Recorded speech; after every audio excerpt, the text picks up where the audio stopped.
Nos acompaña Alejandro Larriera, especialista en Derecho Internacional, analista de política internacional.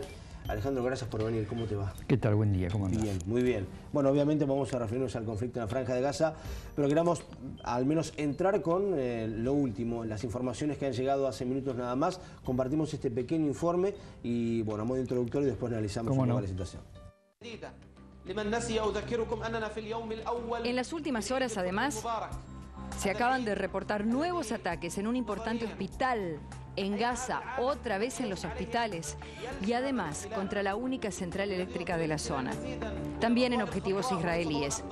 El premier israelí dijo que no va a parar hasta cumplir su objetivo de neutralizar los túneles utilizados por Hamas. Al menos 4 palestinos murieron, decenas de personas también heridas con motivo de una explosión que afectó a las clínicas externas del hospital Shifa en Gaza. Mientras, los voceros del grupo islamista acusaron a las fuerzas de Israel del ataque. El ejército niega haber atacado esa zona y además informó oficialmente que la explosión fue producto de un disparo fallido de Hamas, una acusación que viene realizándose en los últimos días de manera reiterada cada vez que los objetivos civiles son hospitales o escuelas.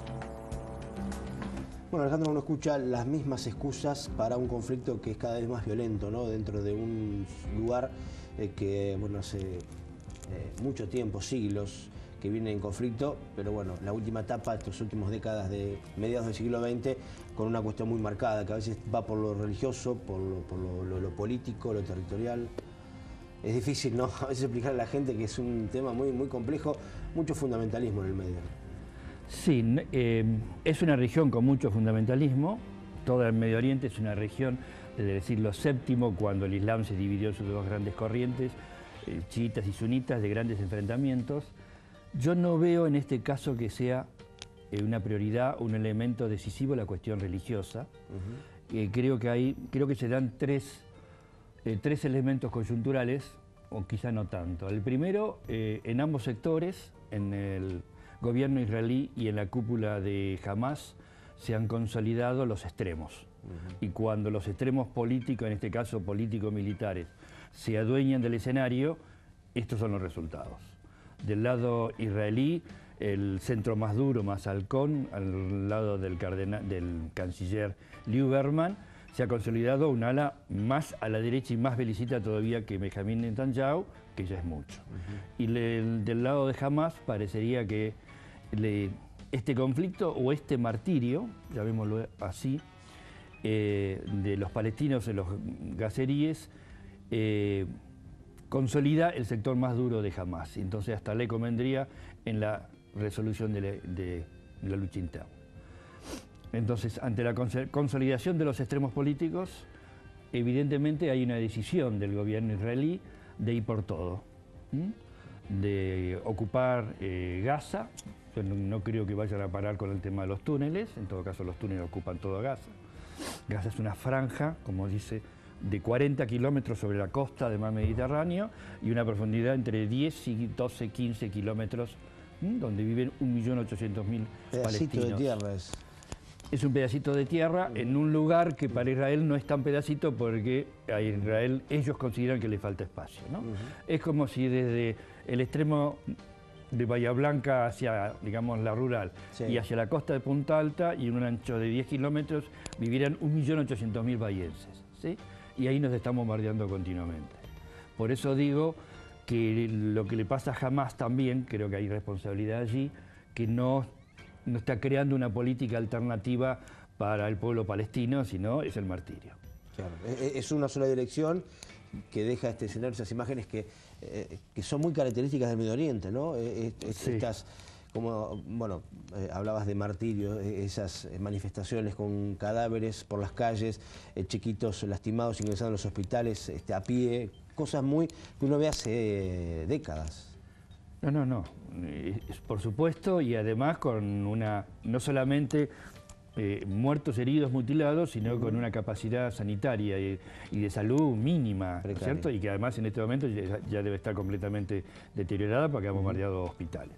Hay un segundo elemento que es el que marca todo este siglo, que es la pelea por los espacios geográficos y los recursos naturales nuevamente.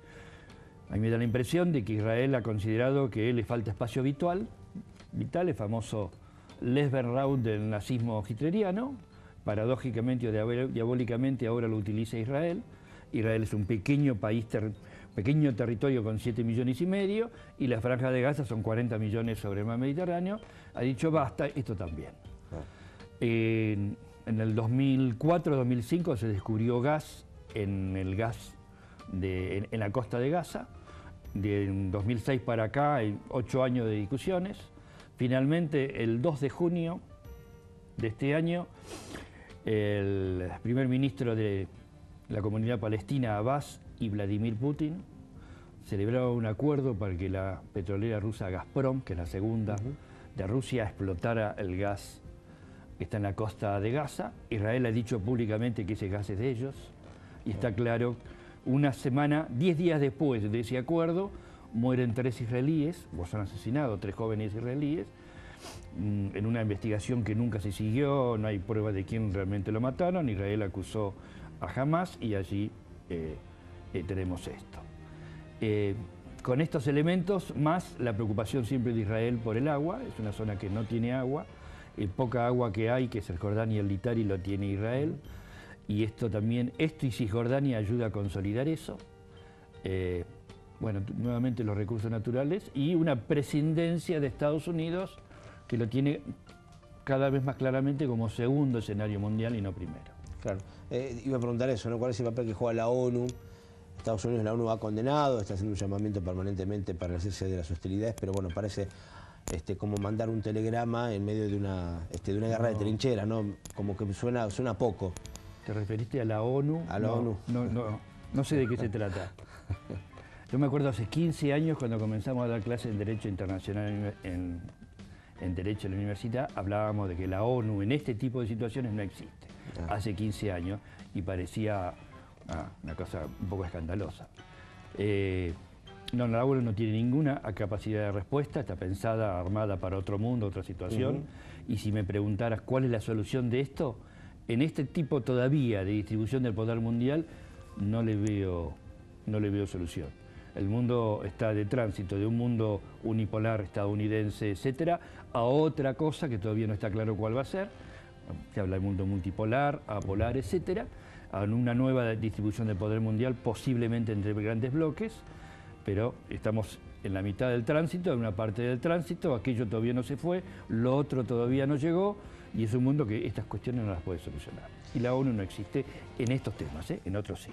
En otros sí tiene que ver ya con un mundo totalmente distinto, lejos de las guerras, quizás con otro desarrollo pensado por otra historia, ¿no? Sí, la ONU desarrolla lo que llama la familia de organizaciones de las Naciones Unidas, desarrolla infinidad de actividades muy importantes en infinidad de otros campos. Humanitarias. Sí, inclusive ha sido pionera, por ejemplo, en el tema de la mujer, cuestiones de género, derecho humanitario, derechos humanos, ha sido pionera en montones de aspectos, pero esto donde hay cuestiones de discusiones de poder en serio, no existe. Y el ingrediente de que a Estados Unidos ya lo está viendo desde un lugar un poco más indirecto, quizás también es un ingrediente distinto, ¿no? Siempre ha estado muy cerca de algunos conflictos muy marcados. Acá capaz que ya no le interesa tanto, ¿no? Más allá de que ha tenido siempre un apoyo, corrígame si me equivoco, ¿no? Ha sido por israelí, ¿no? Sí, Israel ha sido siempre el bastión desde la consolidación del Estado de Israel, desde la guerra de 1957, creo, 56-57, un poco el bastión y el representante de Estados Unidos en la región, ¿no?